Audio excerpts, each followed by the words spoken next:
अस्सलाम वालेकुम। होप कि सारे अच्छे से हैं, घरों में ठीक है, अच्छे से हैं।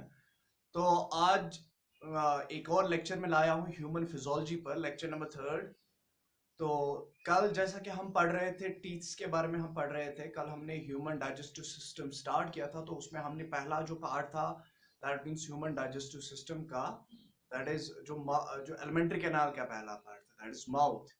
तो माउथ को हमने लिया कल, और माउथ में हमने देखा कि लिप्स में हमने पढ़े, और उसके बाद हम टीथ्स पर पहुंच गए थे। तो टीथ्स ऑलमोस्ट हमने कंप्लीट किया था। अब जो टीथ्स में कुछ रह गया तो वो आज मैं पढ़ाऊंगा, और हम आज कोशिश करेंगे, आज हम माउथ को कंप्लीट करें। मतलब कि माउथ को ही नहीं, बल्कि सारे जो ह्यूमन डाइजेस्टिव सिस्टम है, आज हम उसको कंप्लीट करें, ठीक है। तो चलिए चलते हैं आज towards the topic which is human digestive system, और जिसमें हम continuously from the yesterday's video हम जो पढ़ रहे हैं, हम उसमें एलिमेंट्री कैनाल के पार्ट्स पढ़ रहे हैं। तो ह्यूमन डाइजेस्टिव सिस्टम हमारा टॉपिक क्या है, ह्यूमन डाइजेस्टिव सिस्टम हम पढ़ रहे हैं।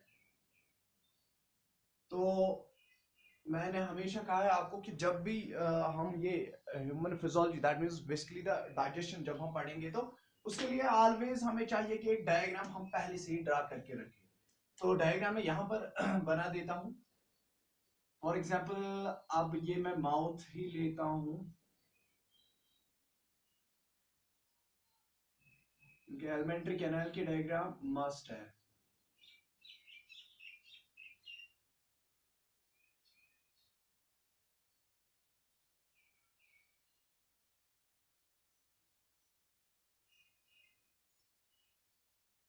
Now this is trachea and this is esophagus,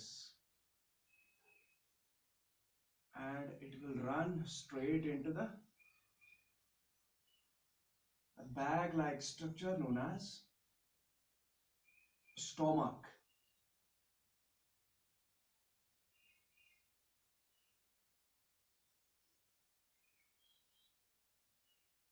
Now this bag-like structure, it will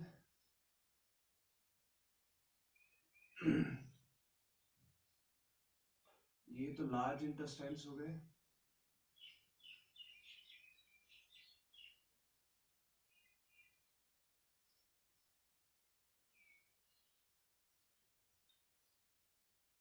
and this is sigmoid and this is colon, sigmoid colon.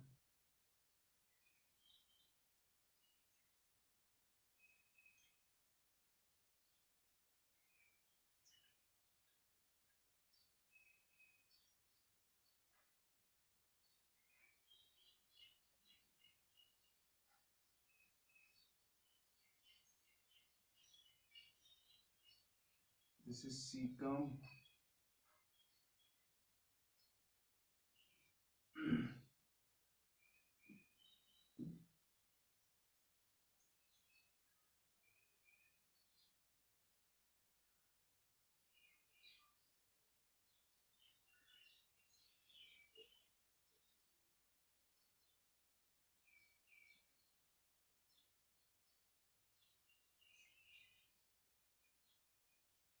और यहाँ पर है हमारे स्मॉल इंटेस्टाइन्स।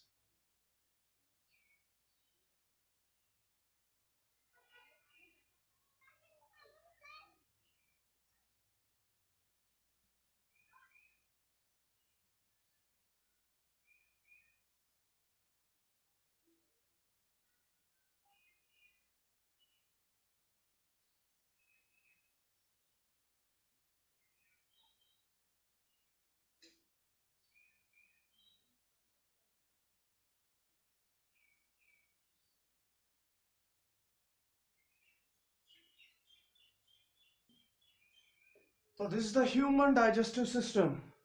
आई थिंक सबको, हाँ सबको आ रहा है नजर। This is the human digestive system.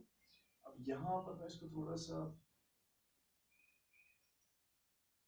ऊपर हो गया।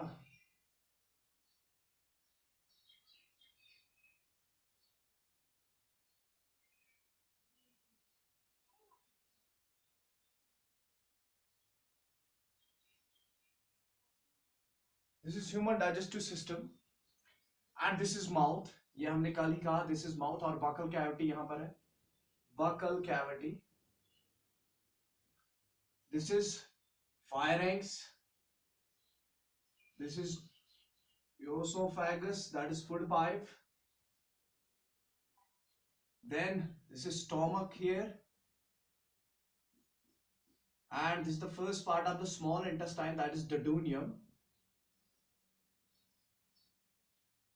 These are the large intestines जो आप बाहर से देख रहे हैं, and these are small intestines. तो small intestine में कौन कौन सा पार्ट है? The last part of the small intestine is ileum. तो यहाँ पर मैं ileum दिखाऊंगा पहले। ये है colon, this is cecum, cecum। ये vermiform of appendix है, vermiform of appendix। This is ascending colon, अब मैं short में लिख रहा हूँ। This is transverse colon, transverse colon। This is descending colon, descending, DC में लिख रहा हूँ, descending colon। This is sigmoid, S-shaped colon, इसको मैं S colon लिखूंगा, that is sigmoid colon। Now this is rectum, ये rectum हो गया, and this is anal canal and this is anus, ठीक है। और यहाँ पर हो गया हमारा isthmus, isthmus ये last part हो गया ileum, small intestine का, and this is isthmus। ये jejunum, jejunum। तो jejunum is the second part of the small intestine, ileum is the third part of the small intestine, the first part of large intestine is cecum, उसके बाद cecum के बाद ascending colon, that means colon आएगा, colon के बाद rectum आएगा, तो फिर anus। तो ये complete एक digestive system है, this is the complete digestive system। I hope कि सबको नजर आ रहा है, I hope।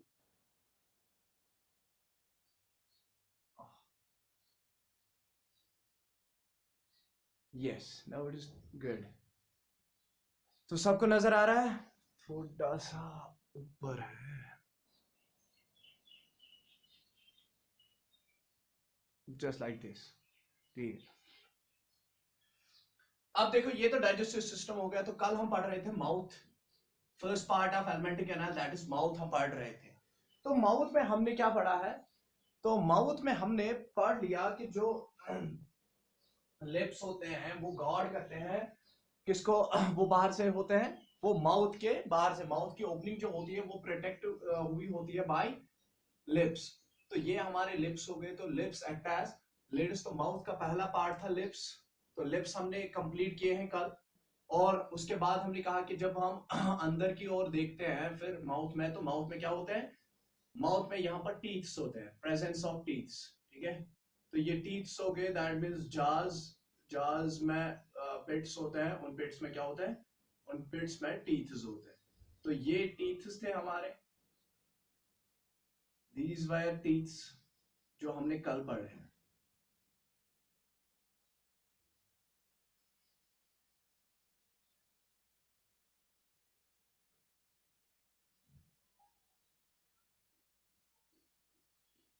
तो देखो अब टीथ्स में क्या रह गया है? तो लिप्स के बाद हमने टीथ्स कंप्लीट किए हैं। अब टीथ्स में जो भी रह रहा है वो मैं आज पढ़ाऊंगा आपको। तो टीथ्स में देखो अब हमारे पास रह गई है, टीथ में क्या है हमारे पास? Dentition, dentition. तो डेंटेशन मीन्स देखो हम डेंटेशन का मतलब हो गया कि पता लगाना कि एक इंसान में कितने दांत, ठीक है। How many teeth a person is having, that is known as dentition. तो dentition means that means simply numbering of, dentation means numbering of teeth। तो teeth को गिनना, that is known as dentation। तो अगर मैं ह्यूमंस की बात करूं तो ह्यूमंस में दो मर्तबा दांत आते हैं, एक तो ब्लैक टीथ आते हैं, उसके बाद क्या आते हैं? उसके बाद आते हैं परमानेंट टीथ। तो ह्यूमंस में जो मिल्क टीथ जब आते हैं, पहले पहले जब ये टीथ आते हैं तो वो कितने आते हैं? वो आते हैं, हम फॉर्मूला देखो, डेंटेशन हम कहते हैं डेंटल फॉर्मूला। डेंटल फॉर्मूला हम कैसे लिखते हैं? डेंटल, अगर मैं डेंटल फॉर्मूला लिखूं, डेंटल फॉर्मूला किसके लिए होती है? काउंट करने के लिए कि कितने टीथ एक बंदे में प्रेजेंट है। तो डेंटल फॉर्मूला में हम अपर जा के टीथ लेते हैं, अपर जा के टीथ और लोअर जा के टीथ, ठीक है, लोअर जा के टीथ। और इनको हम ऐड करते हैं, और जब हमने अपर जाके टीथ्स को ऐड किया और लोअर जाके टीथ्स को ऐड किया तो तब जाके हमें टोटल नंबर ऑफ टीथ्स मिल जाते हैं। तो अपर जा प्लस लोअर जा, अपर जा प्लस लोअर जा के टीथ जो होते हैं तो उससे जाके हमें टोटल नंबर ऑफ टीथ्स मिल जाते हैं। तो डेंटल फार्मूला हम ऐसे ही लिखते हैं कि number of teeths in the upper jaw over number of teeths in the lower jaw. That means ये डिवीजन नहीं हो रहा है, ये बेसिकली एडिशन ही हो रहा है, लेकिन इसको रिप्रेजेंट करने के लिए अपर जा ऊपर होता है, लोअर जा नीचे होता है, उसमें कितने दांत हैं, इसमें कितने दांत हैं, उन दोनों का ऐड करके हमें टोटल नंबर ऑफ टीथ्स मिल जाता है। That is dental formula. तो डेंटल फार्मूला में जब भी मैं डेंटल फार्मूला लिखूंगा, मैं लिखूंगा number of teeths in the upper jaw by number of teeths in the lower jaw, and that will equal to the total number of teeths मेरे पास कितने हैं। तो ह्यूमंस की अगर हम बात करें तो ह्यूमंस में अगर हम अर्ली स्टेज पर देखें, that means when humans are in the childhood stage, तो चाइल्ड, अगर ह्यूमन चाइल्ड की बात करें तो ह्यूमन चाइल्ड में पहले पहले क्या आते हैं, ओनली मिल्क टीथ्स आते हैं। मिल्क टीथ्स के बाद उसके बाद क्या आते हैं, परमानेंट टीथ्स आते हैं। तो जब मिल्क टीथ्स आते हैं तो कितने मिल्क टीथ्स आ जाते हैं एक ह्यूमन चाइल्ड में। तो ह्यूमन चाइल्ड में देखो इस तरीके से टीथ्स आते हैं, उसके पास 2 1 0 2। देखो ये क्या है, अगर मैं ऐसे लिखूं 2102 over 2102 dental formula of child, तो एक चाइल्ड की डेंटल फार्मूला मैंने लिख डाली है। एक चाइल्ड में 2102 ओवर 2102। देखो आपको समझना क्या है, ये 2102 क्या है, ये number of teeths in the upper जा है। लेकिन ऑलवेज देखो, ऑलवेज जो भी मैं यहां पर अगर मैं 2 लिख रहा हूं तो ये ऑलवेज इन पेयर्स होते हैं, दे आर इन पेयर्स, ये जोड़ियों में होते हैं। अगर मैं कह रहा हूं 2102 और नीचे है 2102, दैट मींस दे आर 2 का मतलब हो गया 4 टीथ, पेयर में है ये, that means 2 pair of teeth means 4, they are 4 in number. तो अगर मैं लिखूं, अगर मैं सिंपली लिखूं, इसका नंबर लिखूं, मैं लिखूंगा 4, ये 4 हो गए, ये 4 हो गए, 4 टीथ्स ये हो गए, ये हो गए, एक pair means 2 teeths, 0 pair means कोई भी टीथ नहीं, और 2 पेयर मींस 4 टीथ्स। तो अगर मैं देखूंगा कि अपर जा में कितने टीथ्स आ रहे हैं, 4 4 8 8 2 10। तो ऊपर के जा में 10 टीथ्स है, नीचे के जा में भी 10 टीथ्स होंगे, क्योंकि ये भी 4 हो गए, ये 2 हो गए, ये 4 हो गए, तो नीचे के जा में भी 10 टीथ्स हो गए, तो 10 प्लस 10 हो गया 20 टीथ्स। तो 20 टीथ्स होते हैं ह्यूमन चाइल्ड में। तो ह्यूमन चाइल्ड में कितने टीथ्स होते हैं, 20 टीथ्स। अब देखो कौन कौन से टीथ्स उसमें होते हैं। उसमें अगर मैं ये 4 लिख रहा हूं यहां पर, 2 पेयर्स ऑफ इंसिसर्स, तो इंसिसर्स कितने होते हैं उसमें, आगे के दांत, इंसिसर्स, इंसिसर्स 4 दांत होते हैं, ऊपर के जा में 2 पेयर्स, नीचे के जा में 2 पेयर्स। टोटल में इंसिसर्स कितने हो गए, 8 इंसिसर्स होते हैं। ऊपर के जा में 4 इंसिसर्स, नीचे के जा में 4 इंसिसर्स, हो गए 8 इंसिसर्स, ठीक है। तो ऊपर दूसरा ये 1 पेयर कौन से दांत होते हैं, कैनाइन्स, कैनाइन्स जो टेयरिंग ऑफ फूड करते हैं। तो ऊपर के जा में भी 2 कैनाइन्स होते हैं, नीचे के जा में भी 2 कैनाइन्स होते हैं। टोटल में कितने कैनाइन्स हो गए, 4 कैनाइन्स। तो अगर मैं टोटल की बात करूं तो ऊपर के 4 इंसिसर्स, नीचे के 4 इंसिसर्स हो गए, 4 प्लस 4 हो गए 8 इंसिसर्स, ठीक है। ऊपर के 2 कैनाइन्स, नीचे के 2 कैनाइन्स हो गए 2 plus 2 is equal to 4 canines, ठीक है। उसके बाद प्रीमोलर कोई होता ही नहीं है, चाइल्ड में प्रीमोलर होता ही नहीं है। देखो अब यहां पे एक टिपिकल सा ऑब्जेक्टिव बन जाता है आपके लिए, नीड बेस्ड ऑब्जेक्टिव यहां पर बन जाता है। तो नीड बेस्ड ऑब्जेक्टिव क्या है, प्रीमोलर पहले आते ही नहीं है। मिल्क टीथ्स, जो मिल्क टीथ्स है, मिल्क टीथ्स में खाली एक ऐसा दांत है जो खाली एक ही दफा आता है, वो 2 मरतबा नहीं आता है, दैट इज प्रीमोलर। क्योंकि प्रीमोलर तो चाइल्ड में प्रेजेंट ही नहीं होता है, तो जब भी ये प्रीमोलर आएगा ये एज परमानेंट टीथ ही आएगा, ठीक है। When premolars will come, they will come as a permanent teeth. तो the only teeth which comes only once, और वो भी as a permanent teeth, is premolars. तो प्रीमोलर्स इसमें 0 होते हैं, ठीक है। प्रीमोलर्स इसमें 0 होते हैं, ऊपर भी 0, नीचे भी 0 हो गए 0, तो दैट मींस प्रीमोलर्स कितने हैं, 0 होते हैं। अब ये क्या हो गए, these are molars, molar teeths. तो 2 पेयर होते हैं, ऊपर के जा में भी दो पेयर दैट मीन्स 4 मोलर्स, नीचे के जा में भी 2 पेयर दैट मीन्स 4 मोलर्स। 4 4 कितने हो गए? 8 मोलर्स टोटल में। 8 मोलर्स हो गए, 4 ऊपर के जा में, 4 नीचे के जा में, हो गए 8। 8 8 16, 16 और 4 हो गए 20। टोटल में ये बन जाते हैं 20 टीथ। तो 20 टीथ चाइल्ड में होते हैं। तो ये हो गए मोलर्स। तो अब यहां पर आपने खाली एक ऑब्जेक्टिव यहां पर आपका हो गया है। इसमें डेंटल फार्मूला में एक ऑब्जेक्टिव ये कंफर्म है, नीड बेस्ड ऑब्जेक्टिव है कि the only teeth which comes, name the teeth या which of the following is the teeth which comes only in one set but as a permanent teeth. The teeth which comes only once, लेकिन फिर भी वो आता है कैसे? As a permanent teeth, that is premolar. तो premolars are the teeth which come only once. ये खाली वंस आते हैं, लेकिन वो भी आते हैं as permanent teeth, once as permanent teeth. तो ये आपका नीड का ऑब्जेक्टिव हो गया यहां पर क्लियर। ठीक है, I think dental formula child में आपको क्लियर हो चुकी है। नाउ डेंटल फार्मूला ऑफ, ये मैं अब रब कर देता हूं यहां से। देखो dental formula of adults, human adults, क्योंकि ह्यूमन फिजियोलॉजी पढ़ रहे हैं तो वहां पर डेंटल फार्मूला पूछी जाएगी आपसे ह्यूमनस की, अगर पूछी गई। ठीक है, वरना मैंने आपको ऑब्जेक्टिव बताया है वो मैंने लिख डाला है। तो एडल्ट्स में, ह्यूमन एडल्ट्स में क्या डेंटल फार्मूला है? 2 1 2 3, 2 1 2 3। तो डेंटल फार्मूला इन एडल्ट्स।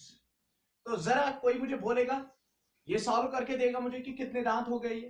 ठीक है, I will be waiting for your answers and you will put the answers in the comment box. आप comment box में आंसर अपने लिख डालोगे।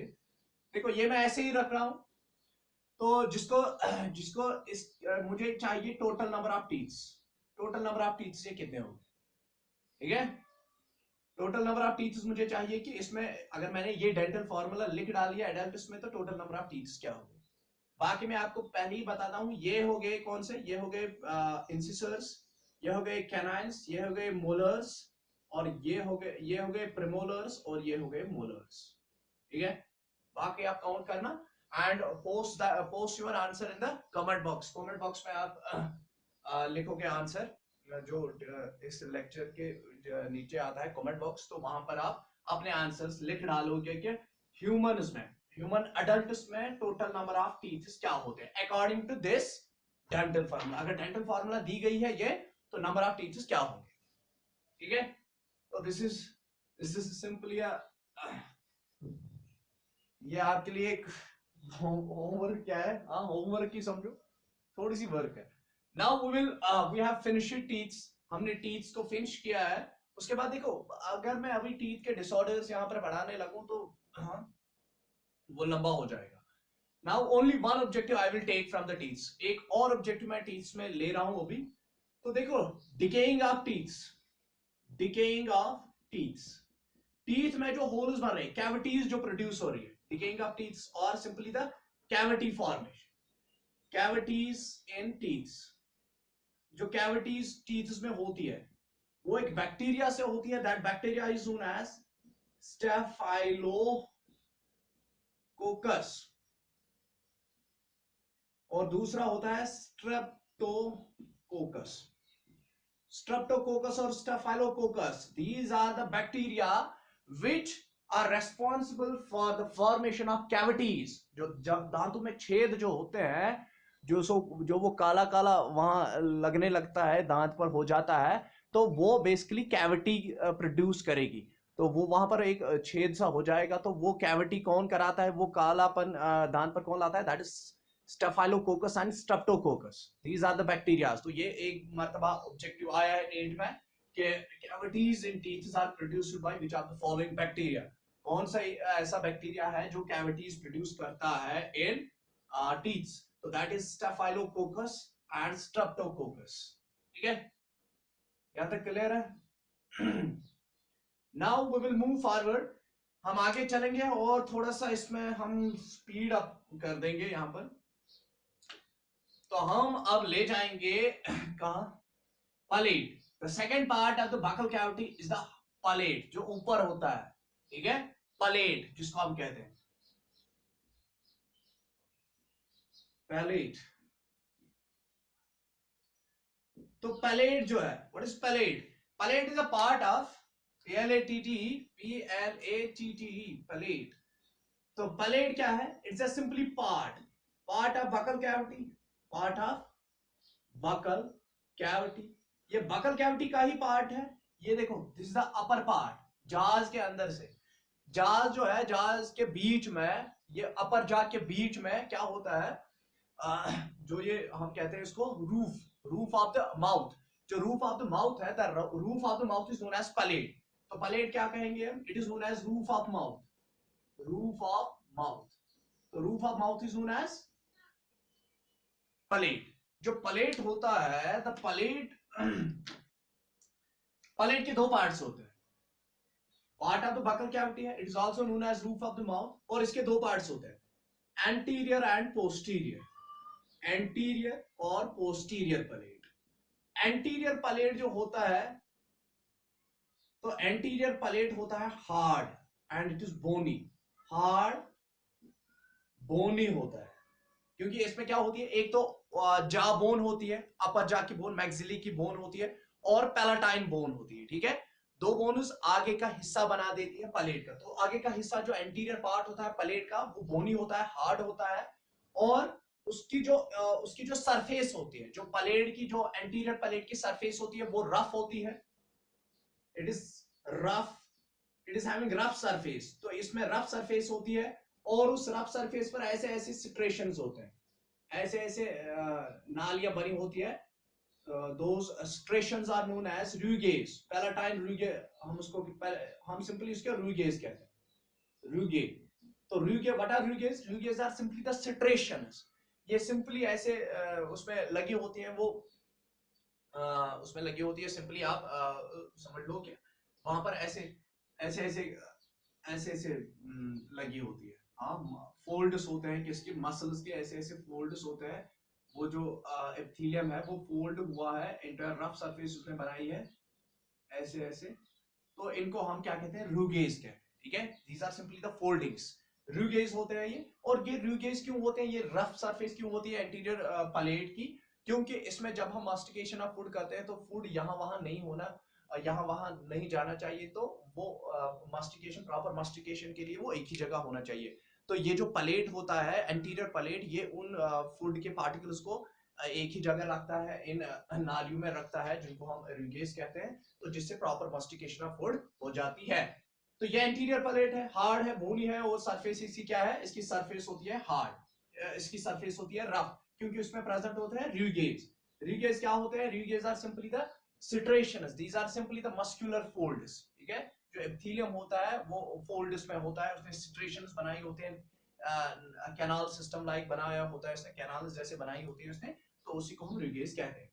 अब पोस्टीरियर पैलेट जो होता है, पोस्टीरियर पैलेट बहुत ही ज्यादा सॉफ्ट होता है, it is soft and it is boneless part. तो ये जो पैलेट है, पैलेट के दो हिस्से हैं, एक तो है bony, that means hard part, और जो पीछे का पार्ट है that is posterior palate. Posterior palate बहुत ही सॉफ्ट होता है, और इट इज सॉफ्ट क्यों होगा? क्योंकि इसमें बोन प्रेजेंट नहीं होती है। तो that means posterior palate is soft and there is no bone, no bone in the posterior palate. Posterior palate में कोई भी बोन नहीं होती है। और ये जो पोस्टीरियर पैलेट है, ये जो सॉफ्टनेस है पोस्टीरियर पैलेट की, ये जो सॉफ्ट बना है पोस्टीरियर पैलेट, देखो दिस इज एंटीरियर पैलेट, इसमें सिट्रेशंस है, रफ सरफेस है, दिस इज रफ सरफेस, और ये बोन है। Now the posterior palate, posterior palate बहुत ही सॉफ्ट है, और इस सॉफ्टनेस दैट मींस इसका जो इसकी जो सरफेस होती है, सरफेस भी इसकी स्मूथ होती है, उस पर कोई रुके बिके नहीं होती है। तो स्मूथ सरफेस इसकी होती है, स्मूथ सरफेस। और यहां पर ये जो स्मूथ सरफेस है और ये जो सॉफ्ट पैलेट है, ये ऐसा एक फ्लैप लाइक मस्कुलर स्ट्रक्चर बना देता है, that is known as uvula. तो मस्कुलर फ्लैप लाइक स्ट्रक्चर बना देता है, जिसको हम उल्वा कहते हैं। तो सॉफ्ट पैलेट से एक मस्क्यूलर सा पार्ट बन जाता है, एक फ्लैप लाइक, फ्लैप मीन्स जो क्या हैंग रहे, फ्लैप मीन्स एक पत्ते की तरह एक मस्क्यूलर स्ट्रक्चर बन जाता है सॉफ्ट पैलेट से, and that muscular structure is known as uvula. और उल्वा करता क्या है, देखो उल्वा एक्चुअली करता क्या है, उल्वा एक्चुअली ये है हमारी nasal cavity, this is nasal cavity, ठीक है, ये नॉस्ट्रल्स हैं और ये नॉस्ट्रल्स अंदर की तरफ रन होते हैं और फिर वो फायरिंग्स में क्या होते हैं, ओपन होते हैं। तो जहां पर ये ओपन होते हैं ना, जहां पर ये एक्सटर्नल नॉस्ट्रल्स इनसाइड द ये इनसाइड द फेरिंक्स ओपन होते हैं, तो उस फेरिंक्स के उस वाले रीजन को हम क्या कहते हैं, नासोफेरिंक्स कहते हैं। अब देखो अगर किसी ने खाना खाया, समवन इज ईटिंग फूड, तो फूड कहां चला जाएगा, for example someone is eating food, तो फूड कहां चला जाएगा, फूड गया गया गया गया गया, वो डायरेक्टली फूड जाएगा, for example these nostrils are here, these are here, nasopharynx, ठीक है, तो वो सीधा फूड कहां जाएगा, सीधा फूड यहां चला जाएगा, ठीक है। तो सीधा फूड अगर इंटरनल नॉस्ट्रल्स में चला जाएगा तो दैट विल वो नाक से वापस आएगा, ठीक है। लेकिन उसको प्रोवाइड करने के लिए, उसको प्रोटेक्ट करने के लिए कि फूड वहां नहीं जाए, इनसाइड द इंटरनल नॉस्ट्रल्स नहीं जाए, यहां पर एक फ्लैप लाइक स्ट्रक्चर होता है, सॉफ्ट प्लेट से ही बना हुआ, सॉफ्ट प्लेट से एक फ्लैप लाइक स्ट्रक्चर बनता है जिसको हम उल्वा कहते हैं। तो जो ही फूड पीछे की तरफ धकेला जाता है बाय द टंग, स्वेलिंग के लिए, फॉर एग्जाम्पल इसको मुझे स्टोमक में पहुंचाना है, तो जब मैं स्वेलो कर रहा हूं, जब मैं इस फूड को स्वेलो कर रहा हूं, तो ये फूड कहां जाएगा, ये फूड डायरेक्टली यहां जाता है, लेकिन यहाँ बीच में क्या होती है, यहाँ बीच में उल्वा होती है, तो जो ही ये फूड यहाँ जाएगा तो ये फूड किसको धक्का मारता है, ये उल्वा को धक्का मारता है पीछे, और ये उल्वा कहां जाती है, ये उल्वा इन इंटरनल नॉस्ट्रल्स पर चिपक जाती है, तो ये जो फूड है, फूड डायरेक्टली कहां जाता है, ओसोफैगिस में जाता है। तो उल्वा प्रोटेक्ट करती है in going food into the internal nostrils, that's the function of uvula. तो उल्वा प्रोटेक्ट करती है फूड को कहां जाने से, फूड को इंटरनल नॉस्ट्रल्स में जाने से रोकती है, कौन रोकती है, उल्वा, ठीक है।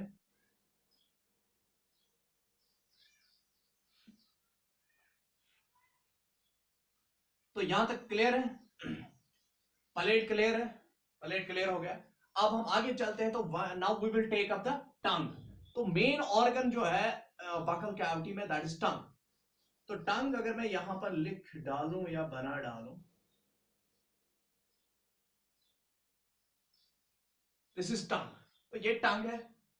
अब देखो टंग क्या है, अगर टंग की शेप देखी जाए तो आगे इसका जो टिप है, this is the tip of tongue, और टिप कैसा होता है, it is conical, conical tip and flat base. इसकी बेस जो होती है टंग की, दैट इज फ्लैट, ठीक है, ये टंग की बेस है and base of the tongue is flat, ये बेस है टंग की, दिस इज फ्लैट बेस, तो ये फ्लैट बेस है, broad base and flat base, flat and broad base. ये जो टंग है, टंग टंग एक मस्कुलर ऑर्गन है, ये खाली मसल्स का ही बना होता है, this is the muscular organ. तो यहां पर लिखूंगा मैं tongue is muscular organ, muscular organ है, conical tip and flat and broad base. अब ये टंग जो है ना, टंग देखो यहां पर क्या है, टंग टंग की जो अपर सरफेस होती है, टंग की दो सरफेस होती है, this is superior, that means this is the upper surface and this is the lower surface, जो नीचे की सरफेस है, this is lower surface। तो ये होगी for example this is ventral and this is dorsal, ठीक है, ये वेंट्रल होगी, ये वेंट्रल सरफेस है, upper surface is known as ventral surface, और ये होगी, ये नीचे की सरफेस होगी, this is dorsal surface.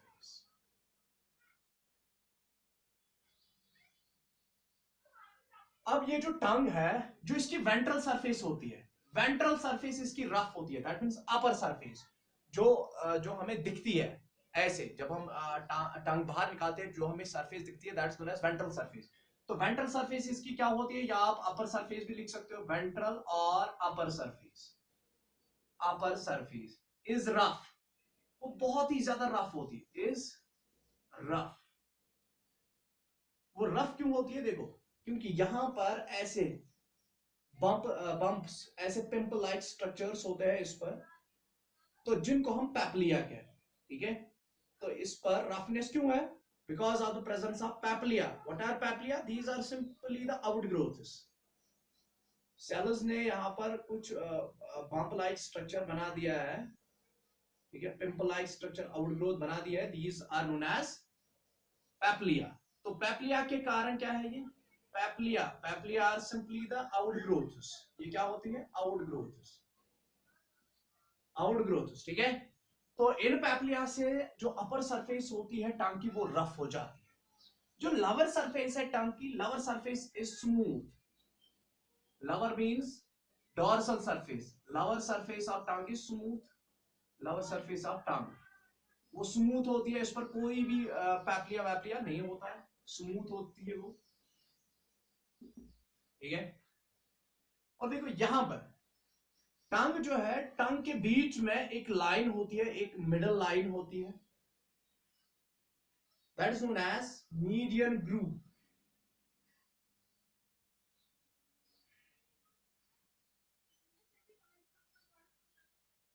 Groove, median groove. अगर हम इसी ग्रूव के अकॉर्डिंग टंग को कट करेंगे तो it will get bisected into two equal halves. तो this is known as median groove. Median groove demarcation है, ये डिमार्केटिंग लाइन होती है बीच में टंग के, तो that is known as median groove. अगर हम इसी की तरह कट करेंगे, इसी लाइन से कट करेंगे टंग को, तो दो इक्वल हाफ्स में बढ़ जाएगी। अब देखो यहां पर एक ऐसा वी शेप्ड स्ट्रक्चर होता है और यहां पर डिप्रेशन होता है बैक साइड में। देखो बैक साइड में यहां पर एक डिप्रेशन होता है, यहां पर अगर मैं वी शेप बना दूं, this is V like shape. V like shape में फिर क्या होता है? टेस्ट बर्ड्स होते हैं जिनको हम सर्कमलेट बोलते हैं, पैप्लिया। तो वी शेप में यहां मिडल पर डिप्रेशन होता है, that depression is known as sulcus terminalis. Sulcus terminalis, sulcus terminalis. Sulcus terminalis एक डिप्रेशन होता है पीछे की ओर, जो वी शेप्ड एरिया होता है बैक साइड में टंग के, उस वी शेप्ड एरिया में बीच में एक डिप्रेशन होता है, that is known as sulcus terminalis. और सर्कस टर्मिनालिस से ही it is origin of thyroid gland। Thyroid gland foramen यहां पर होता है, that is simply the origin of thyroid gland। Sulcus terminalis is a depression, it is a depression at the back side of the tongue, and this depression is located at the V shaped area, back side of the tongue, sulcus terminalis। अब देखो यहां पर जो टंग है ना, टंग मैंने कहा कि टंग में क्या होते हैं? अपर सरफेस रफ होती है, इसमें पैप्लिया होते हैं, पैप्लिया। लेकिन ये पैप्लिया बहुत किस्म के होते हैं। वन ऑफ द पैप्लिया, देखो एक पैप्लिया को हम क्या कहते हैं? दिस इज पैप्लिया, यहां में एक पैप्लिया बना देता, ये आउटग्रोथ है। तो टंग है, टंग पर एक आउटग्रोथ बनी है, तो इस पैप्लिया में ये सेल्स से ही आउटग्रोथ बनी है, यहां से आर्टरीज और नर्व्स और वेन्स जाती है, दिस इज एन आर्टरी। और इस पैप्लिया के अंदर नर्व्स भी रन करती है, ठीक है। और नर्व्स, देखो नर्व्स यहां पर इनर्वेट हो जाती है, यहां पर अपने एंड्स रखती है at the surface of papillae. At the surface of papillae क्या है? नर्व एंडिंग्स, ठीक है। दैट मींस नर्व एंडिंग्स को मैं यहां पर सिंपली कहूंगा सेंसरी नर्व्स वहां पर होती है, और सेंसरी नर्व्स के जो डेंड्राइट्स होते हैं वो टर्मिनेट कहां पर, एंड कहां पर हो जाता है? At the surface of papillae. और यहां पर सेल्स होते हैं जिनको हम कीमोरिसेप्टर सेल्स कहते हैं, कीमोरिसेप्टर सेल्स, ठीक है, कीमोरिसेप्टर सेल्स कहते हैं। तो यही कीमोरिसेप्टर सेल्स जो है यही टेस्ट बड बना देती है, they form the taste buds ऐसे। तो पैप्लिया में, papillae contains, papillae is simply outgrowth and it contains taste buds, ये आप याद रखोगे। तो पैप्लिया सिंपली एक आउटग्रोथ है, और यही outgrowth it contains taste buds, इसमें टेस्ट बड्स होते हैं। और टेस्ट बड्स किन के बने होते हैं? Taste buds are made up of chemoreceptor cells. Taste buds किन के बने होते हैं? कीमो रिसेप्टर सेल्स के बने होते हैं। तो ये तो अभी टंग का ऐसा छोड़ दो। अभी देखो टेस्ट बर्ड्स, हम टेस्ट बर्ड्स की बात कर रहे हैं। पैप्लिया, पहले मैं पैप्लिया की बात करूं तो पैप्लिया क्या है? पैप्लिया सिंपली एक आउटग्रोथ है जो टंग पर होती है, outgrowth on the upper surface of tongue, that is known as papillae. Papillae होते हैं, देखो बहुत किस्म के होते हैं papillae. One is fungiform, fungiform papillae, another is filiform paplia, filiform paplia, और एक होता है फाइलेट, लेकिन फाइलेट को छोड़कर हम सर्कमवैलेट खाली लिखेंगे, सर्कमवैलेट, सर्कमवैलेट पैप्लिया, ये एक ही वर्ड है, सर्कमवैलेट पैप्लिया। तो that means there are three kinds of papillae on the surface of tongue. Fungiform papillae जो है, दीज आर मशरूम शेप्ड। ये कैसे होते हैं? मशरूम शेप्ड, ये मशरूम शेप्ड होते हैं। तो ये जो मैंने यहां पर बनाया, this is a fungiform papillae. And fungiform papillae they contain taste buds. इनमें क्या होते हैं? कंटेन टेस्ट बर्ड्स, इनमें टेस्ट बर्ड्स होते हैं। फिलीफॉर्म पैप्लिया जो होता है, मोस्ट नंबर ऑफ पैप्लिया, जो सबसे, दैट मीन्स जो अगर मैं 2/3 कहूं, 3 में से 2 हिस्से जो टंग के हैं वो भरे होते हैं फिलीफॉर्म पैप्लिया से। लेकिन फिलीफॉर्म पैप्लिया में कोई भी टेस्ट बर्ड नहीं होता है, ठीक है? They are small, minute, conical papillae होते हैं ये। They do not contain no taste buds, इनमें टेस्ट बर्ड्स नहीं होते। इनकी और कुछ फंक्शन होती है, जैसे कि टच, फीलिंग, टच को या प्रेशर को, दैट मींस फील करना। तो this is the function of filiform papillae. और 2/3 ऑफ टंग इनसे कवर होती है, मोस्ट न्यूमरस होते हैं। 2/3 of tongue is covered by filiform. और लास्ट में है सर्कमवैलेट पैप्लिया। सर्कमवैलेट पैप्लिया होते हैं 8 से 12 इन नंबर, और ये सबसे बड़े होते हैं। These are large in size, और यही होते हैं जो वी शेप्ड, जो टंग मैंने बनाई थी अभी, जो वी शेप्ड एरिया होता है, तो ऐसे होते हैं ये। These are circumvallate papillae. ये लार्ज होते हैं, 8 to 12 नंबर होते हैं, and they contain taste buds. इनमें भी टेस्ट बर्ड्स होते हैं, दे कंटेन टेस्ट बर्ड्स, इनमें टेस्ट बर्ड्स प्रेजेंट होते हैं। तो यहां पर मैं बना देता हूं फिलीफॉर्म। दीज आर फिलीफॉर्म पैप्लिया, बहुत ज्यादा न्यूमरस होते हैं। और फंजीफॉर्म पैप्लिया में ऐसे बनाता हूं, दिस इज फंजीफॉर्म, ये उतने ज्यादा नहीं होते हैं, कम ही होते हैं। 5000 से 10,000 टेस्ट बर्ड्स होते हैं हमारी टंग पर।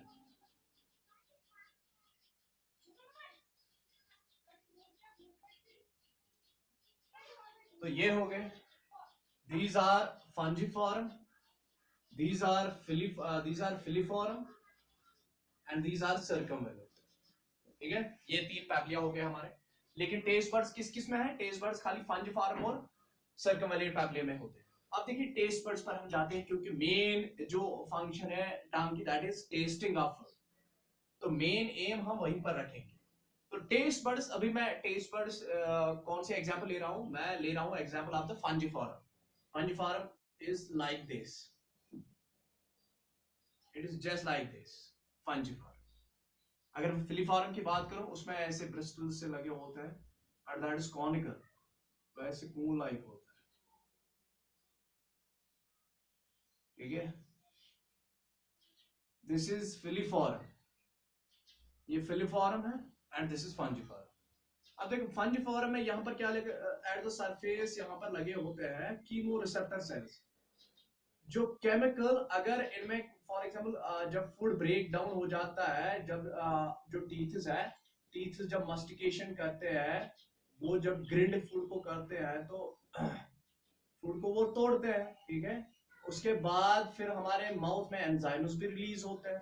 ठीक है, और फिर उसके बाद अगर उन फूड में जो न्यूट्रिएंट्स होते हैं या वो जब ब्रेक डाउन उनका हो जाता है तो उनमें जो सबस्टेंसेस होती है वो जब किन के साथ टकराती है, टेस्ट बड्स के साथ टकराती है, तो कुछ जो केमिकल्स है उन केमिकल्स की मदद से, जो उस फूड सब्सटेंस में केमिकल्स मौजूद होते हैं, उन केमिकल्स की मदद से हमारी जो टेस्ट बड्स है, जो कीमोरिसेप्टर सेल्स है, वो डिटेक्ट कर पाती है कि टेस्ट कौन सा है, स्वीट है कि बिटर है कि, चार टेस्ट है वो मैं आगे बोलूँ। तो देखो, दिस इज अ पैप्लिया, फंजिफारम पैप्लिया, इसके अंदर जो सेल्स हैं, these are made up of chemoreceptor cells, taste buds है, chemoreceptor cells, chemoreceptor cells है, तो chemoreceptor cells are basically taste buds, किनके बने होते हैं, taste buds are made up of chemoreceptor cells, और यहाँ पर नर्व्स होती है, और नर्व्स के एंड्स जो डेंड्राइट्स होते हैं वो यहाँ पर होते हैं, तो that means these are the receptors, ये एक्ट एज रिसेप्टर्स करते हैं, कीमो रिसेप्शन जिसको हम कहते हैं।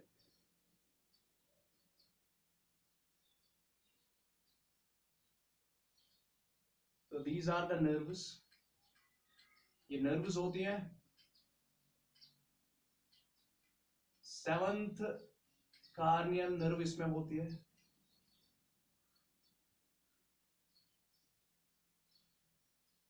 यहां पर सेल्स होती है, ऐसे भी सेल्स होती है।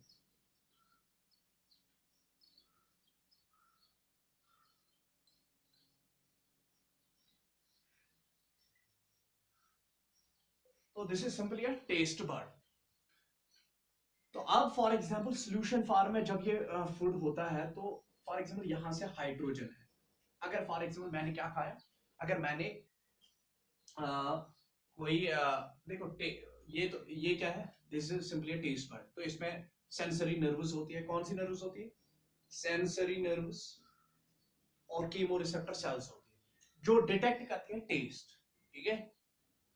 अब देखो टेस्ट कितने किस्म के हैं, टेस्ट आर ऑफ, टेस्ट है या तो स्वीट टेस्ट हो सकता है, या तो बिटर हो सकता है, या तो सुअर हो सकता है, या तो साल्टी हो सकता है, या तो स्वेरी,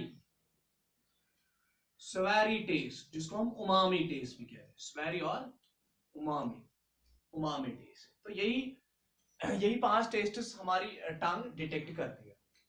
अब देखो टेस्ट बड्स जो है ना, टेस्ट बड्स, अगर फॉर एग्जांपल मैंने कुछ सब्सटेंस खाया, कोई फूड पार्टिकल, मैंने कोई फूड खाया, मैंने उसको मैंने मास्टिकेशन कर दी, उसके बाद उसमें वो ब्रेक डाउन हो गया, तो वहां पर जो ही मैं देखो सुअर टेस्ट में कैसे डिटेक्ट करता हूँ, अगर मेरे टेस्ट रिसेप्टर्स में क्या हो गया, यहाँ इन कीमो रिसेप्टर सेल्स के अंदर, टेस्ट बड्स के अंदर H पॉजिटिव आयन्स एंटर हो गए, तो जो ही H पॉजिटिव आयन्स एंटर होते हैं तो ये सिग्नलिंग क्रिएट हो जाती है वहां पर, और ये किसको लेता है, दैट मींस ये ले जाता है इसके जो जो टेस्टिंग सेंटर्स है, ये बोनस वरोली में भी प्रेजेंट है, मेडुला ओब्लांगेटा, जो bonus Varolii and medulla oblongata जो आपने पढ़ा है, वहां पर भी इसके ये है receptors, that means processing units, centres present होते हैं, या सिंपली ब्रेन में इसके सेंटर्स होते हैं।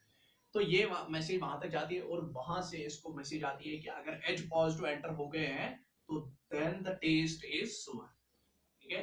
इसी तरीके से अगर मैंने कोई साल्टी फूड खाया, तो साल्टी फूड में हम कैसे कहते हैं कि साल्टी फूड है, ये टेस्ट बड्स कैसे डिटेक्ट कर पाते हैं, व्हेन अल्कलाइन मेटल्स, कोई अल्कली मैटर एंटर कर गया किसके, इस टेस्ट बर्ड के ऊपर, ठीक है, या यहाँ से वो अटैच हो गया, टेस्ट बर्ड पर अटैच हो गया, या इसके सेल्स में एंटर हो गया, टेस्ट बर्ड्स के सेल्स में, पैप्लिया के सेल्स में, दैट इज टेस्ट बर्ड्स में एंटर हो गया, तो वहां पर हम कहते हैं जो ही अल्कली मेटल एंटर हो गया, तो we call that as salty taste. तो साल्टी टेस्ट के लिए अल्कली मेटल्स डिटेक्ट करते हैं कि द टेस्ट इज साल्टी, ठीक है। तो दिस इज सिंपली ये टेस्ट बड है, तो टेस्ट बड में क्या होता है, टेस्ट बड कैसे डिटेक्ट कर पाता है एक टेस्ट को, with the help of chemo receptor cells, और जो इसमें सेंसरी नर्व्स होती है वही उन केमिकल्स के साथ इंटरेक्ट करती है जो उस फूड में प्रेजेंट होते हैं, और उसी के हिसाब से वो टेस्ट करती है, detect it is sweet bitter सोर उमामी एंड साल्ट, ठीक है। अब देखो अगर मैं यहां पर आपको दिखाऊं कि यहां पर होता है स्वीट टेस्ट, टिप, टिप पर क्या होता है स्वीट, साइड्स में होता है स्वर, और यहां पर होता है साल्ट, साल्ट, और यहां से बैक साइड से होता है बिटर। तो बिटर टेस्ट हमारी टंग के पीछे साइड वाले जो टेस्ट बर्ड्स हैं वो बिटर टेस्ट को क्या करते हैं, डिटेक्ट करते हैं। जो टेस्ट बर्ड्स यहाँ साइड्स होते हैं, साइड्स पर होते हैं, तो लेटरल साइड्स पर होते हैं टंग के, तो वो साल्टी टेस्ट करते हैं। और आगे स्वीट, दैट मींस टिप के थोड़ा सा पीछे जो टेस्ट बर्ड्स होते हैं वो सुअर टेस्ट को डिटेक्ट करते हैं, और जो टिप होता है हमारा हमारी टंग का वो स्वीट टेस्ट को डिटेक्ट करता है। अब उमामी टेस्ट डिटेक्ट कहां पर होता है, this is the middle, umami middle में होता है, उमामी, उमामी टेस्ट मिडल में होता है डिटेक्ट, ठीक है, उमामी टेस्ट मिडल में डिटेक्ट होगा। तो ये तो पहली फंक्शन थी किसकी, ये तो एक फंक्शन भी आ जाती आएगी किसकी, टंग की, tongue tongue help us in detection of taste. अगर मैं फंक्शंस लिख डालूं टंग की, यहां पर फंक्शंस ऑफ टंग, तो टंग क्या करती है, पहले detection of taste, detection of taste, testing में मदद करती है। दूसरा sound production, sound production that means it helps in speech, speech में मदद करती है, जिसको टंग नहीं होती है वो बात कर ही नहीं पाएगा। तीसरा, ये जब हम मस्टिकेशन फूड करते हैं इसमें किसमें, माउथ में, उसके बाद सलाइवा रिलीज हो जाता है, सलाइवा रिलीज हो जाता है फ्रॉम द जो सिलावरी ग्लैंड्स होते हैं माउथ के, माउथ से अटैच्ड कुछ ग्लैंड्स होता है, those glands are known as salivary glands. तो सिलावरी ग्लैंड से जो सेक्रीशन निकलती है उसको मिक्स कौन करता है फूड के साथ, मस्टिकेटेड फूड के साथ, टंग। तो it helps in mixing of food, it helps in mixing of food with the saliva, mixing of food with saliva. Also it helps us in cleanizing of cleanizing action भी है इसको, it helps us in cleaning of food, cleaning of teeth, cleaning of teeth, ठीक है। these are the functions of tongue, ये तो functions of tongue हो गई आपके लिए। now we are going very much slow, I think it is 47 minutes हो गए भाई। अब उसके बाद ये तो टंग होगी, प्लेट भी हो गया हमारा, तो दैट मींस हमारा अभी माउथ कंप्लीट हो गया है, माउथ हमारा कंप्लीट हो गया है। तो माउथ में क्या होता है, देखो माउथ में अगर मैं माउथ की बात करूं तो माउथ में होते हैं presence of salivary glands, presence of salivary glands, तो सिलेवरी ग्लैंड्स प्रेजेंट होते हैं माउथ में। देखो एक होता है ये हमारा कान है,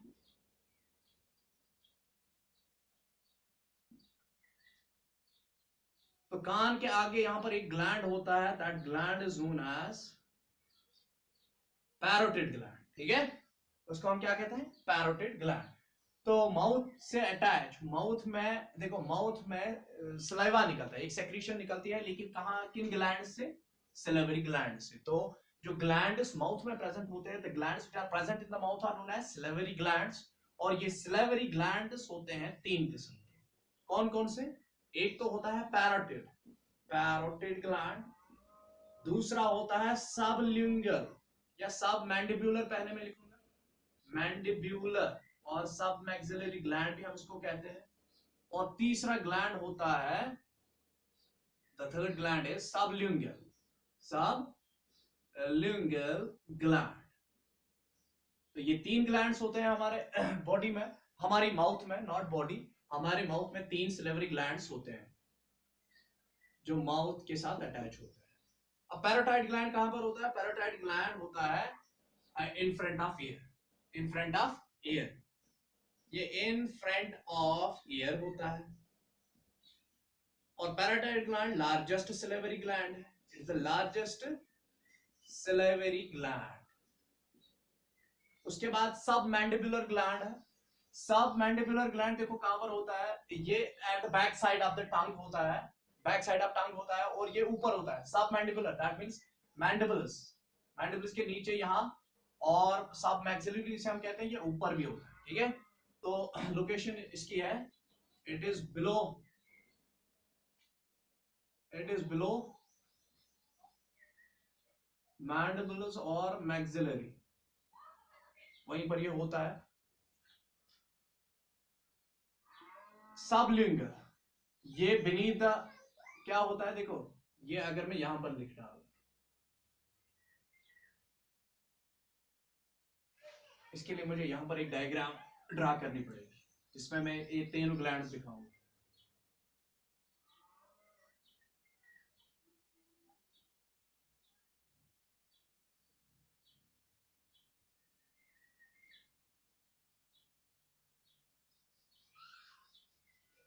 तो यहां पर होता है, दिस इज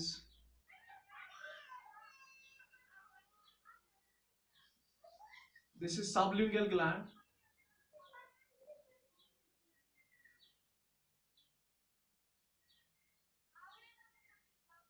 और यहां पर होता है सब mandibular gland,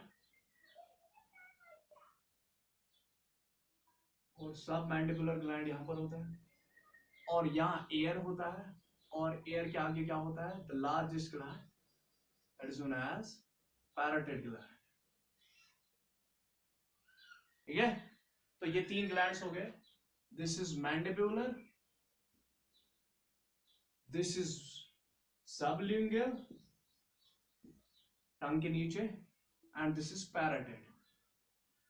पैराटिड is largest salivary gland. तो ये तीन ग्लैंड्स होते हैं।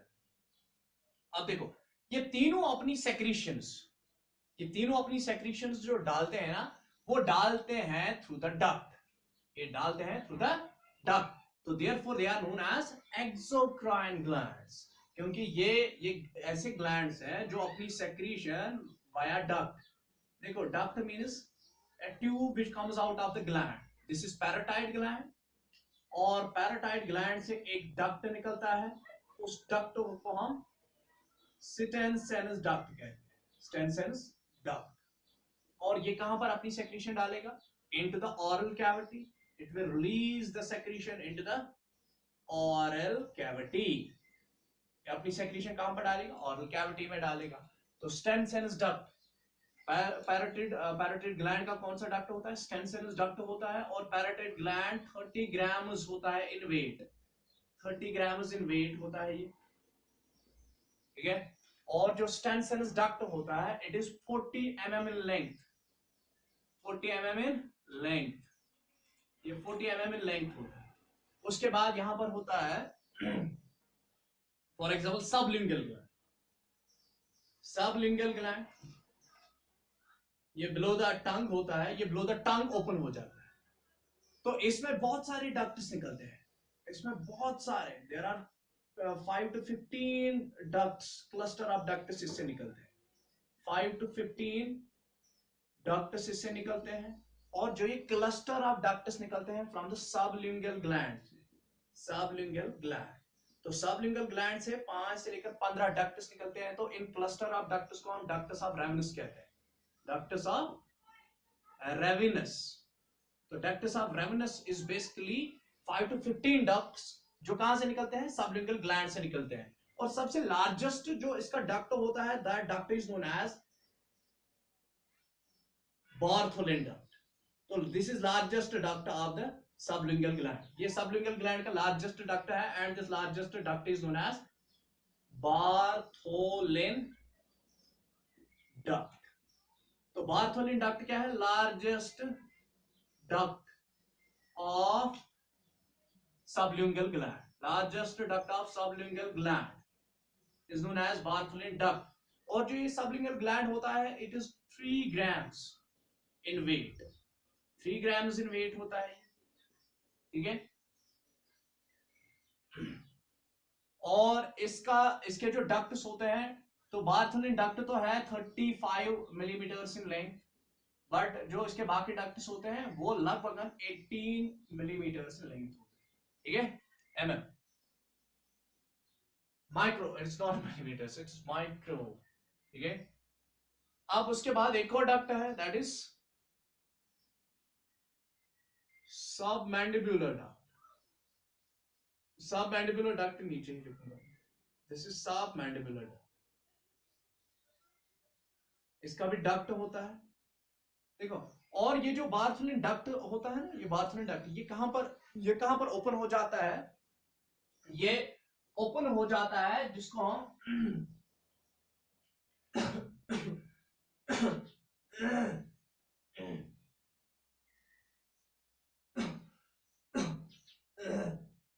वेट ए सेकंड।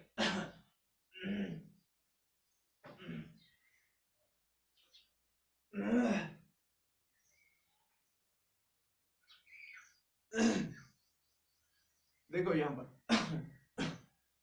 तो ये जो बार्थलिन डक्ट है ये कहां पर ओपन हो जाता है, ये ओपन हो जाता है बीनीथ द टंग। जो फ्रेन्यूलम होता है ना, टंग का फ्रेन्यूलम, दैट मींस फ्रेन्यूलम किसको हम कहते हैं, जो टंग है ना, टंग नीचे फ्लोर ऑफ द माउथ के साथ अटैच हुई होती है by a muscular fold, that is known as frenulum. It's a muscular fold between the, ये अटैच करता है किसको, टंग को roof of the floor of the mouth के साथ, मस्कुलर फोल्ड है, ये मस्कुलर कनेक्शन है, दैट इज फ्रेन्यूलम। तो ये जो फ्रेन्यूलम है, फ्रेन्यूलम के यहाँ साइड में, इस टंग के साइड में, दैट इज लेटरल फ्रेन्यूलम, यहाँ पर ये ओपन हो जाता है और यहाँ पर एक ओपनिंग हो जाती है, दैट इज क्यूरा, उसको क्रैनुक्यूला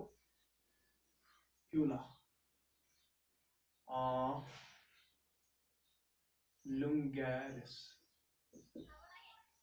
जो ये क्रैनुक्यूला लुंगैरिस है, ये क्रैनुक्यूला सबलिंगुअरिस जो है, क्रैनुक्यूला लिंगुअरिस या सबलिंगुअरिस उसको कहो आप, क्योंकि ये सबलिंगुअल डक्ट है। तो क्रैनुक्यूला सबलिंगुअरिस, क्रैनुक्यूला सबलिंगुअरिस एक ओपनिंग है यहाँ पर, जहां पर ये ओपन हो जाता है बीनीथ द टंग, ठीक है। और ये जो यहाँ पर कौन सा डक्ट है, this is submandibular duct. Submandibular duct भी ओपन हो जाता है through a duct, that duct is known as Watson's duct.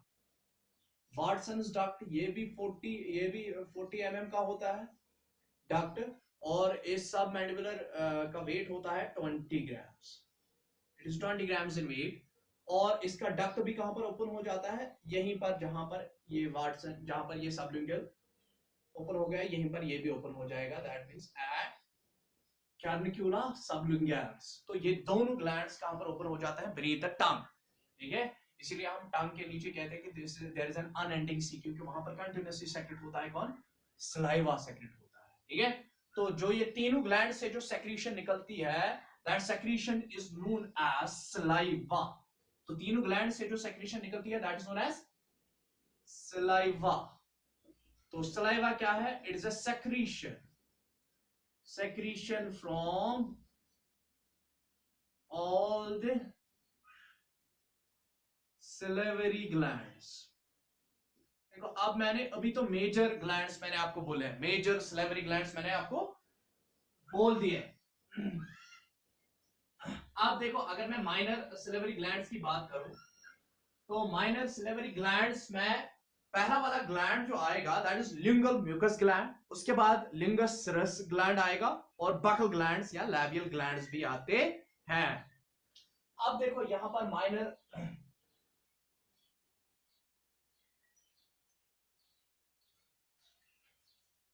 From all the glands, तो ये सलेवरी ग्लैंड्स क्या है, ये मेजर भी है और माइनर भी है, major and minor salivary glands. Major glands मैंने आपको तीन बोल दिए, कौन कौन सा है, पैराटिड है, उसके बाद सबमैंडिबुलर है, और उसके बाद है सबलिंगुअल। लेकिन अगर मैं माइनर सलेवरी ग्लैंड्स की बात करूं, माइनर सलेवरी ग्लैंड्स, तो माइनर सलेवरी ग्लैंड्स में कौन कौन सा ग्लैंड आता है, माइनर सलेवरी ग्लैंड्स में आएगा सिरस। पहले मैं कहूंगा, यहां पर लिखूंगा मैं, इट इज म्यूकस, ठीक है, सबल्यूंगल म्यूकस ग्लैंड्स, सबल्यूंगल म्यूकस ग्लैंड्स, और उसके बाद है सबल्यूंगल सिरस ग्लैंड्स, सबल्यूंगल सिरस ग्लैंड्स, पैराटेबल ग्लैंड्स। ये देखो ये क्या है, ये सारे के सारे क्या है, ये सारे के सारे हैं माइनर ग्लैंड्स, ठीक है, these are known as minor glands।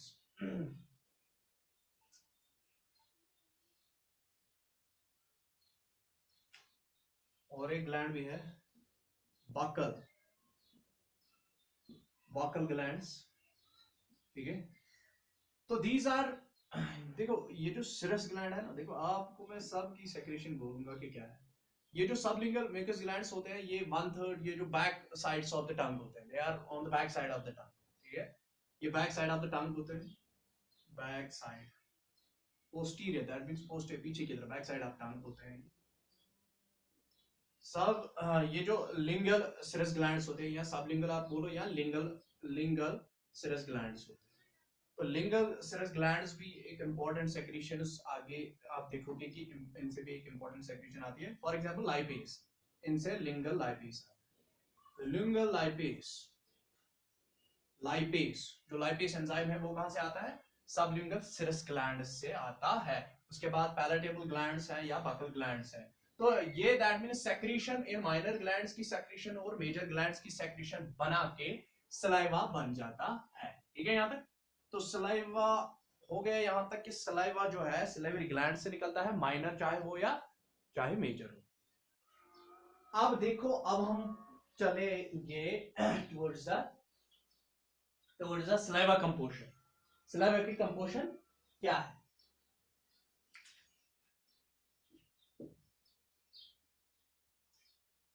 Saliva की कंपोजिशन, जो सलाइवा की कंपोजिशन होती है 99.5%, 99.5% बना होता है वो ऑर्गेनिक सब्सटेंसेस का, और 0.5% होता है वो सॉलिड सब्सटेंसेस। और उन सॉलिड सब्सटेंसेस में क्या होता है? उनमें दैट मींस 0.5 जो है दैट इज इनऑर्गेनिक सब्सटेंसेस, ठीक है। इनऑर्गेनिक सब्सटेंस में क्या क्या आता है? इनऑर्गेनिक सब्सटेंसेस में यहां पर आएगा गैसेस भी आएंगी, जैसे कि कार्बन डाइऑक्साइड है, ऑक्सीजन है, नाइट्रोजन है, ये गैसेस हो गए जो सलाइवा में प्रेजेंट होता है। और इनऑर्गेनिक सब्सटेंस में कौन कौन सा आएगा? कैल्शियम आएगा, सोडियम आएगा, पोटेशियम आएगा, फ्लोराइड्स आएंगे, फॉस्फेट्स आएंगे, ठीक है। तो ये किस में आता है? दे कम अंडर द, ये आते हैं टुवर्ड्स द 0.5% जो इनऑर्गेनिक है, ठीक है। तो इनऑर्गेनिक में ये चीजें आ जाती है, क्लोराइड भी आ जाता है, ब्रोमाइड भी आता है, तो दे कम अंडर द इनऑर्गेनिक। ये इनऑर्गेनिक सब्सटेंसेस हो गई, ये इनऑर्गेनिक दैट मींस ये गैसेस हो गए, ये इनऑर्गेनिक सब्सटेंसेस हो गए। और अब ऑर्गेनिक, तो सलाइवा में ऑर्गेनिक सब्सटेंसेस क्या क्या होती है? इसमें एंजाइम्स भी होते हैं। एंजाइम्स, अगर मैं एंजाइम्स की बात करूं, कौन कौन सा एंजाइम इसमें होता है? इसमें लाइपेज होता है, लिंगल लाइपेज जिसको हम कहते हैं। इसमें एमाइलेज होता है, कार्बोहाइड्रेट डाइजेस्टिंग एंजाइम। इसमें माल्टेस होता है, जो माल्टोस को ग्लूकोज में कन्वर्ट कर देता है। इसमें लाइसोजाइम्स होते हैं, लाइसोजाइम्स। और इसमें दैट इज म्यूकस, म्यूकस में इसमें डालना। तो और ऑर्गेनिक सब्सटेंसेस और कुछ होती है, दैट इज इसमें म्यूसिन होता है, इसमें प्रोलीन रिच प्रोटीन्स होते हैं, इसमें लैक्टोफेरिन प्रेजेंट होता है, इसमें इम्यूनोग्लोबिन ए प्रेजेंट होता है। यहां पर हाँ, ग्लैटिनीस अभी रहने दो। इम्यूनोग्लोबिन ए होता है, लैक्टोफेरिन होता है, प्रोलीन रिच प्रोटीन्स होते हैं, म्यूसिन होता है। तो ये किस में प्रेजेंट होते हैं? देखो ये प्रेजेंट होते हैं बेसिकली सलाइवा। तो ये बनाते हैं सलाइवा का, that means organic substance part. तो ऑर्गेनिक सब्सटेंसेस होती है ये।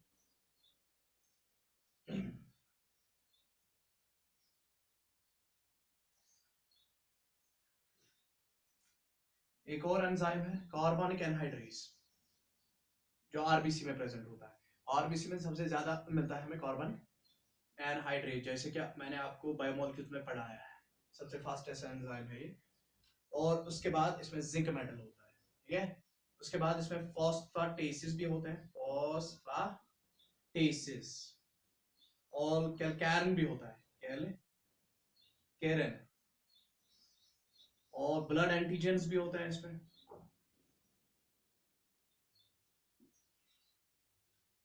देखो ये म्यूसिन क्या करता है, ये लुब्रिकेशन कराता है फूड की। ये जो प्रोलिन रिच प्रोटीन्स है या लैक्टोफेरिन है या इम्यूनोग्लोबिन ए है, ये बेसिकली क्या करते हैं, दे आर, देखो लैक्टोफेरिन जो है, इट इज लैक्टोफेरिनोल प्रोलिन रिच, मैं पहले ये बोलूंगा, लैक्टोफेरिन और proline rich proteins, proline rich, तो ये क्या करते हैं, दे आर एंटीमाइक्रोबल, एंटीमाइक्रोबल,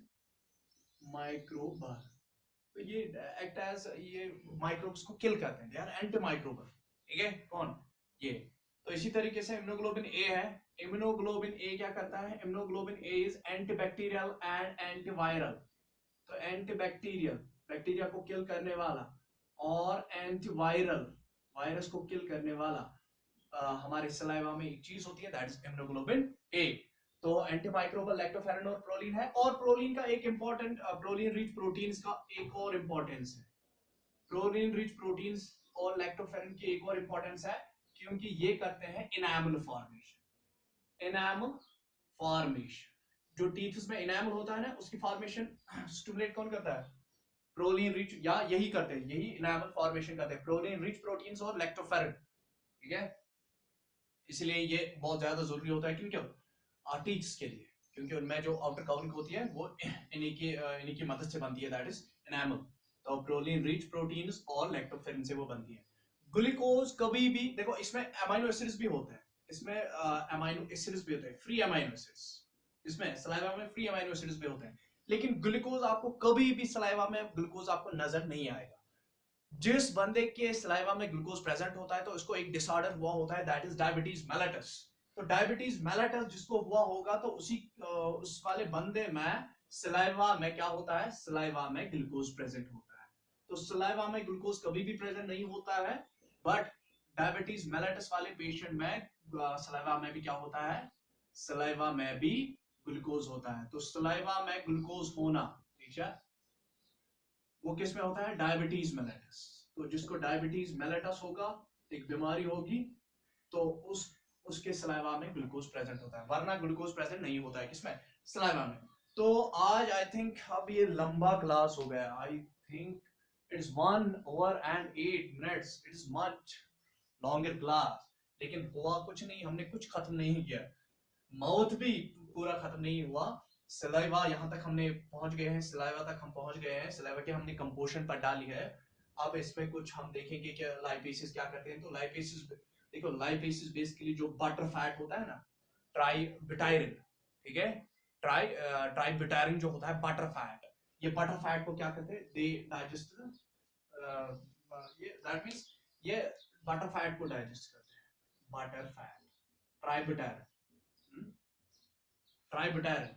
एमाइलेज आपको पता ही है, ये कार्बोहाइड्रेट की डाइजेशन कराता है, ये कार्बोहाइड्रेट की। अब देखो आगे आगे कल हम लेंगे, कल हम इसको लेंगे, ठीक है, कल हम इसको लेंगे। चलिए जी, तो आज के लिए इतना ही, होप कि आपको अच्छे से समझ आएगा, ठीक है। जो भी इंपॉर्टेंट पॉइंट्स है वो आप नोट करके रखो, और आई थिंक आप इसके छोटे छोटे से नोट्स बना, ठीक है। तो चलिए जी, आज के लिए इतना ही, कल हम इंशाल्लाह फिर मिलेंगे।